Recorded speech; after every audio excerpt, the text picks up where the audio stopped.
Salut tout le monde et bienvenue sur Lootbox.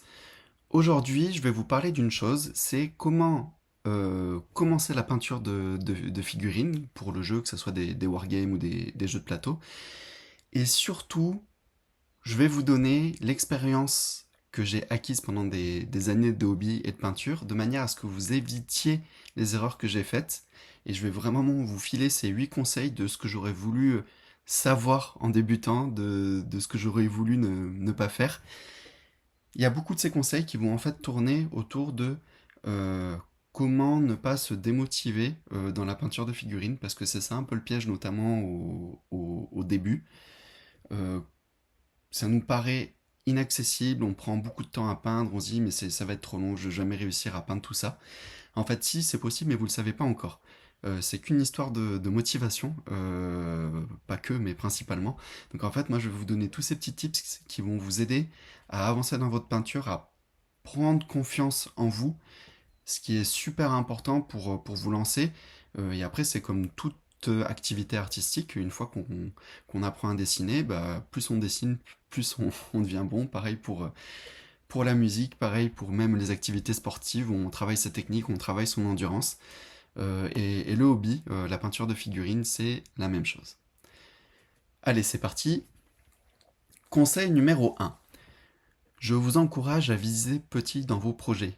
Ne vous embarquez pas de suite dans des projets immenses où vous allez avoir des centaines de figurines à peindre, des trucs super ambitieux. Parce que forcément, plus votre projet est gros, plus ça va être long, ça va être difficile, et plus vous allez vous essouffler, vous démotiver en cours de route. Je vous encourage vraiment à vous lancer, par exemple, au début, dans des jeux de figurines qui vous demandent qu'un petit nombre de figurines à peindre. Warhammer Underworld, c'est de 3 à 6, 7 figurines. Et donc, en fait, vous allez rapidement peindre vos figurines, arriver au bout du projet, et là, vous serez content. En fait, il y a cette sensation d'avoir accompli quelque chose qui est assez importante et qui est très motivante hein, dans ce hobby. Et puis après, vous allez passer à autre chose. Si vous vous dites dès le début, je vais peindre 2000 points d'armée Warhammer par exemple, ou vous savez, un gros Kickstarter, un jeu de plateau plein de figurines, du kilo plastique, vous allez 160 figurines, le all-in total à peindre, waouh, vous allez vous démotiver. Commencez pas par ça. Ça, vous le ferez plus tard quand vous aurez pris confiance dans votre rythme de peinture, dans votre capacité à peindre autant de figurines. Mais au début, visez petit. Ou alors, si vous voulez vraiment peindre 2000 points d'armée, parce que c'est le jeu qui vous botte pour Warhammer 40 000 et Age of Sigmar, hein, qui sont des jeux qui demandent beaucoup de figurines, ok, allez-y, mais je vous conseille de découper votre projet en paliers, en petites étapes. Par exemple, vous dire, vous allez faire 500 points sur 2 mois, puis repasser à 500 points ensuite, et en fait, vous allez les peindre vos 2000 points en 6 mois. Mais au moins, vous ne serez pas démotivé parce que vous aurez atteint vos objectifs. C'est un peu la base du management de projet, hein, mais ça marche vraiment très bien. Euh, de même, dites-vous peut-être plus tôt, je vais commencer par faire des parties à 1000 points. Vous allez peindre vos 1000 points, vous allez jouer avec vos poteaux, puis le jeu c'est trop bien, ça va vous motiver à peindre la suite. Mais au moins, vous découpez cette montagne de projets qui vous paraissaient inaccessibles. Deuxième conseil que je peux vous donner. Ne recommencez pas à peindre une figurine que vous estimez ratée. Euh, des fois, ça va arriver, vous allez faire votre peinture, ça va commencer à prendre forme sous vos yeux, et vous allez être déçu. Ça rend pas comme vous voulez, c'est pas l'effet que vous espériez, le rendu, les couleurs, enfin bref, quelque chose qui est pas terrible, on va dire. Là, il y a certaines personnes qui visent vraiment de faire la figurine entre guillemets parfaite parce qu'ils l'imaginaient comme ça, parce que cette figurine leur plaisait, ils se disent moi je veux qu'elle soit comme ça, et ils avancent un peu, ils sont déçus, ils vont la repeindre. Ne faites surtout pas ça.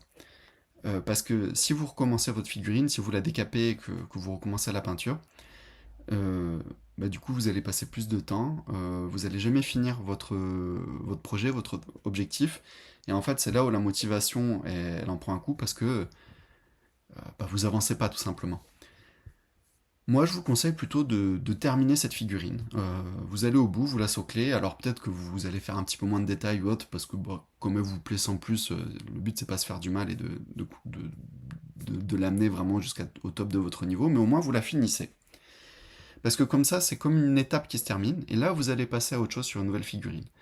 Et en fait, de faire ça, ça va vous montrer que à chaque nouveau projet que vous lancez, bah, en fait, vous progressez. Et dans 1 an, 2 ans, vous allez voir cette fameuse figurine que vous aviez peinte et vous allez vous dire ah ouais, j'étais vraiment nul. Mais au moins, vous êtes passé à autre chose. Et en fait, des fois, c'est tout bête, hein, mais commencer une nouvelle figurine sur d'autres couleurs qu'on maîtrise un peu mieux ou d'autres techniques de peinture, ça va beaucoup mieux se passer et vous allez progresser en fait. Donc, moi, je suis dans la team. Cherchez pas à repeindre les anciennes figurines, ou en tout cas les décapez pas. C'est ok de se dire des fois, on fait la base, on socle, histoire d'avoir une figurine qui est jouable, et on reviendra faire du détail parce qu'on veut pousser un peu des éclaircies, des choses comme ça plus tard. Y a pas de souci, mais évitez le je recommence à zéro parce que souvent c'est trop dur pour le moral. Et après on se démotive et on passe totalement à autre chose. Le troisième tips que je vais vous donner, celui-là c'est un peu mon tip secret, c'est mon cheval de bataille, c'est passer du temps sur vos socles. Euh, je vois plein de figurines de jeux, de joueurs qui sont d'excellents peintres, qui arrivent à faire vraiment un travail splendide d'un point de vue technique, des très belles figurines. Sauf qu'une fois qu'ils ont fini la figurine, bah, ils se disent bon, ça va, le plus gros est fait, le socle c'est vite fait, je le fais pas, je le ferai plus tard. Et ils amènent leur figurine de jeu non soclée. Et c'est vraiment dommage parce que, en vrai, d'un point de vue rendu visuel d'une armée de wargame ou sur un plateau de jeu, ce que vous voyez à 1 mètre de distance, c'est pas les détails de votre figurine comme vous la peignez là à 20 centimètres des yeux. Euh, le rendu de votre armée d'une table de jeu, c'est 1 mètre de distance et du coup le socle est super important.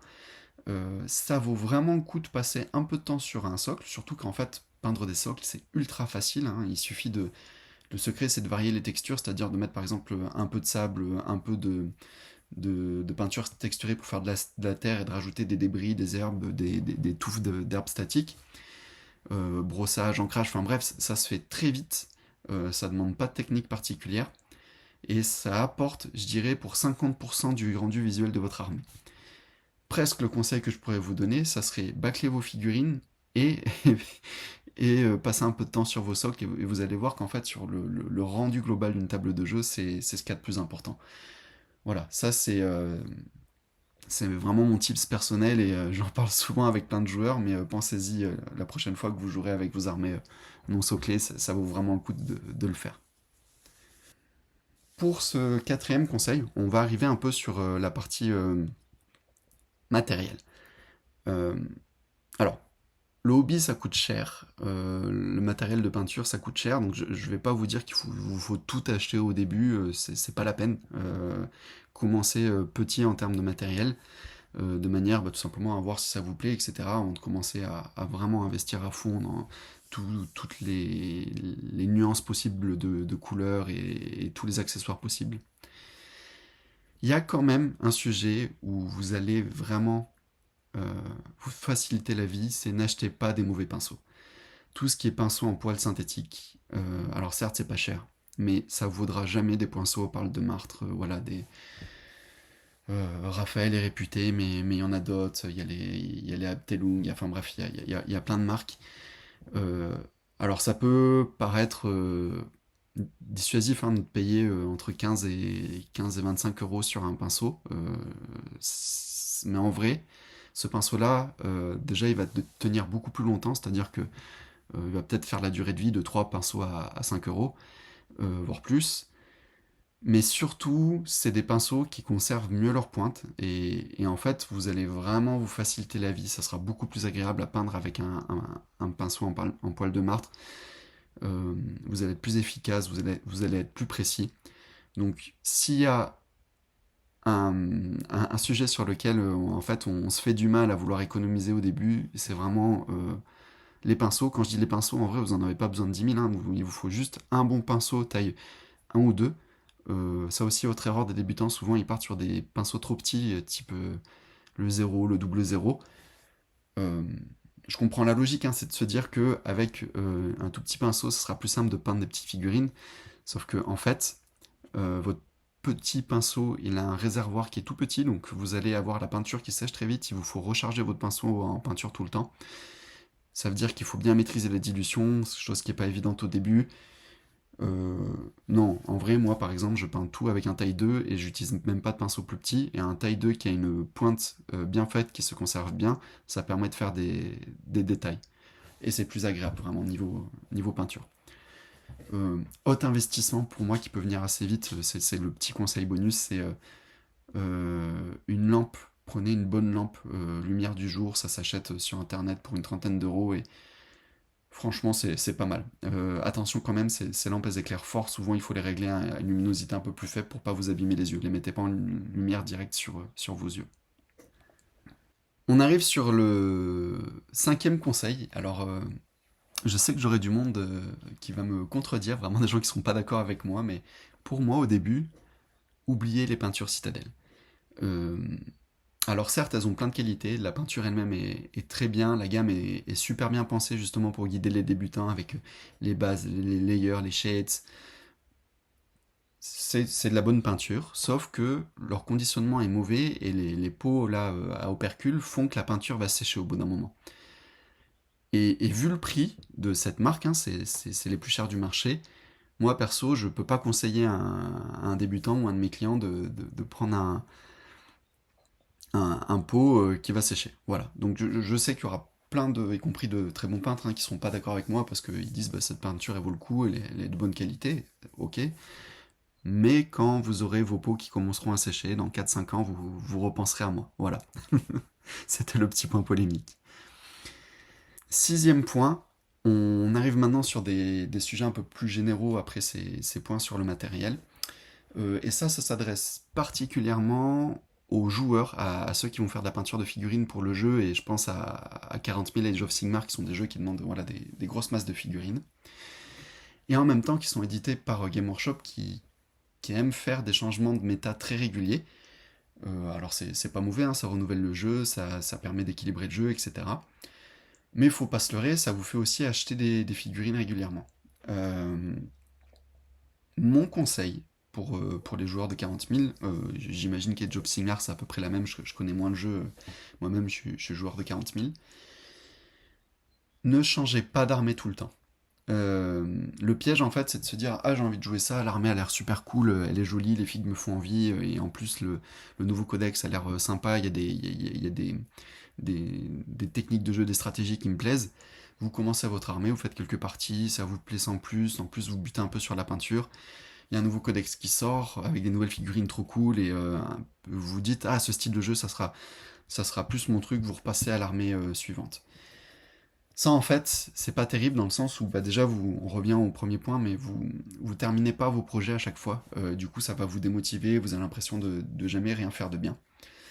Et l'autre sujet c'est que c'est des jeux qui demandent beaucoup de figurines et qui récompensent le fait d'avoir un peu une collection avec plein d'unités dans lesquelles piocher de manière à pouvoir changer vos listes et adapter vos listes par rapport au nouveau codex, à la méta, à ce que vous avez envie de jouer sur le moment. Donc plutôt que de faire 3 armées à 2000 points, si vous faites en gros une armée à 6000 points, mais après vous avez entre guillemets plus rien à peindre et vous avez cette base, cette collection qui est complète et qui vous permet d'avoir un gros réservoir d'unités dans lesquelles piocher pour vos parties. Alors c'est pas facile de faire ça correspond pas à tous les profils de peintres, notamment parce que bah, ça veut dire que typiquement si vous avez commencé une armée de figurines Space Marine rouge, bah, vous allez peindre 6000 points de rouge. Euh, et souvent en projet hobby, on a envie quand même de varier, d'aller peindre d'autres choses, d'autres couleurs, d'autres types de figurines, ce qui est normal, hein. Mais si vous êtes joueur voilà, de 40 000 ou autre jeu de ce type, euh, vos projets annexes de peinture, faites-les plutôt sur je sais pas moi, des bandes de Infinity Underworld, en gros, des figurines uniques, histoire de faire un peu de autre chose, mais essayez d'avoir en gros une collection sur une armée principale. Euh, Au bout de quelques années, vous verrez que c'est quand même plus confortable comme ça dans le jeu plutôt que d'avoir euh, 3 ou 4 petites armées qui sont à chaque fois incomplètes pour rassembler les figurines que vous avez besoin pour faire vos listes. Voilà. Donc ça, c'était vraiment le conseil adapté bah, voilà, pour Warhammer, pour les joueurs avant tout. Nouveau point, notre septième point qui s'adresse aussi aux joueurs. Euh, Ceux d'entre vous qui sont avant tout des peintres qui peignent par plaisir, ils vont avoir envie de, voilà, de peindre parce qu'ils aiment ça, parce qu'une nouvelle figurine les fait kiffer, etc. Et c'est très bien. Mais il y a d'autres profils de joueurs, et moi j'en fais partie, qui en gros sont motivés pour peindre quand ils ont un objectif en termes de jeu. C'est-à-dire quand j'ai une date butoir pour un tournoi, pour une partie, c'est là où je vais me motiver à peindre parce que j'aime pas jouer avec des figurines non peintes. Je trouve ça pas joli. J'aime bien voilà, des tables de jeu, des plateaux de jeu avec des figurines entièrement peintes. C'est quand même ce qui me motive dans ce hobby. Mais c'est vrai que quand j'ai pas un tournoi de prévu ou une partie particulière où on se dit on va se faire plaisir avec des jolies tables, bah moi j'avance pas trop la peinture. Donc, si vous voulez avancer vos projets hobby et être motivé, c'est tout bête, hein, mais jouez. Trouvez-vous des clubs. Maintenant, il y a quand même plein de pages Facebook et de groupes Discord pour trouver des joueurs, y compris sur des jeux un peu plus de niche. Euh, c'est pas impossible de trouver des joueurs à moins d'une heure de chez vous. Il suffit des fois de sortir un peu de sa zone de confort, d'aller rencontrer des gens, mais c'est ça qui est sympa dans ce hobby, hein, c'est aussi de rencontrer des nouvelles personnes et des gens qui sont passionnés de jeux, de figurines, etc. Donc, jouez, et c'est ça qui vous motivera à peindre, et vous allez voir, c'est un cercle vertueux. Plus vous jouez, plus vous allez avoir envie de peindre, et plus vous peignez, plus vous aurez des occasions de il faut que je joue cette nouvelle figurine que je viens de peindre, et vous allez faire plein de parties. Regardez vraiment les clubs de jeux de votre secteur, c'est super motivant aussi, ça permet de se lancer dans des projets collectifs. Big up à mon asso HeroQuest, hein, parce que c'est une super asso, et le fait d'avoir un bon noyau de joueurs, c'est vraiment cool. On termine maintenant avec mon dernier conseil, c'est faites-vous plaisir. Le hobby, c'est un passe-temps, c'est une passion, c'est-à-dire qu'à partir du moment où ça devient un peu un devoir, un travail, bah ça marche plus du tout. S'il y a quelque chose qui vous paraît comme je dois peindre ça parce que je suis obligé, que vous commencez à le vivre comme une contrainte, bah stop quoi. Posez le pinceau, faites autre chose, passez sur un autre petit projet qui va vous faire kiffer, qui va vous remotiver, et vous repasserez au projet précédent ensuite. C'est un point qui vient un peu contrebalancer tout ce que j'ai dit avant, où j'ai dit qu'il fallait finir les projets pour rester motivé, etc. Oui, d'accord, mais ça reste une passion. Et du coup, il y a un peu un équilibre à trouver entre, des fois, allez, on va se motiver pour finir et on sera content une fois que ça sera fait, mais en même temps, faut pas se faire du mal. Euh, voilà pour ces 8 conseils.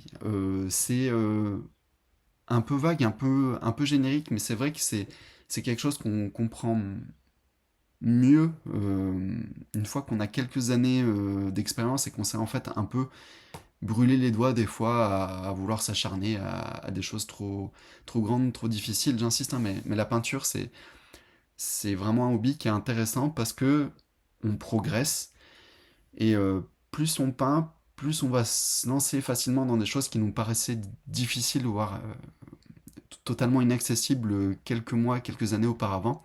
Et ce qui est génial, c'est de pouvoir avoir cette progression et de se dire, bon, bah maintenant tu fais des trucs de fou que t'aurais jamais fait. C'est ça qui est gratifiant. Donc, euh, je vous encourage vraiment à vous lancer et à persévérer dans cette voie, à reprendre pour ceux qui ont laissé tomber les pinceaux pendant quelques années.